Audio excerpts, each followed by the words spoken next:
Like if you think about what we do versus the healthcare industry and everything else. Well, cars change every year. Yeah, cars change every year. And you work on how many models if you're a general repair shop, and then if you're a Euro shop, like Audi has electric vehicle now, Mercedes is coming out with a vehicle. What kind of training are you going to have to do to stay on top of that? And how do you compensate people for it? But guess what? You have to pay the people in order to have the people. And I coach some really great shops, and I will tell you, we're not struggling for people, but we're also paying top of the industry pay and benefits. I've got a shop in Tucson. A guy wanted to move to Tucson. He was looking around. He came to our shop, moved from Utah to Tucson.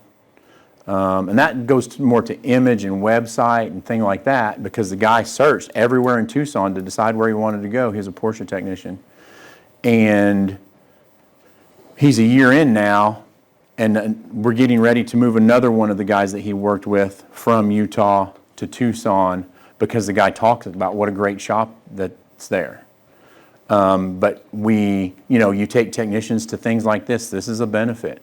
If people don't know what they're doing or what their plan is, or there's no training plan for a technician, especially at the lower levels, they flame out and go on and do something else because there's no upside, right? We live in Durango, Colorado, which per capita has the most restaurants, even more than San Francisco, than anywhere else in the United States. Like there's a restaurant every 20 feet. And you can walk by restaurants and they have a sign up that we're only open Tuesday through Sunday.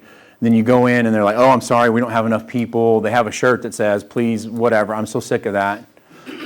But you can walk 2 doors down and they have service staff standing around waiting for you. And the difference is what they pay and how they treat their people. Does everybody in here have employee handbooks with job descriptions? A couple. Okay. So for just a second, I've got guardrails in right here, okay?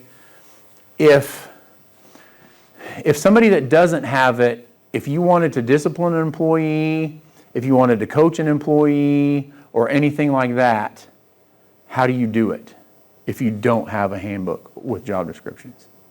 That's why I have it. Okay. You can't, because there's no written guide. People call me all the time, clients, and they're like, hey, I got this situation, this is what's going on, this is what's going on. I'm like, what does your handbook say? And they're like, oh, okay, this is what the handbook says. And I'm like, then that's how you need to handle it.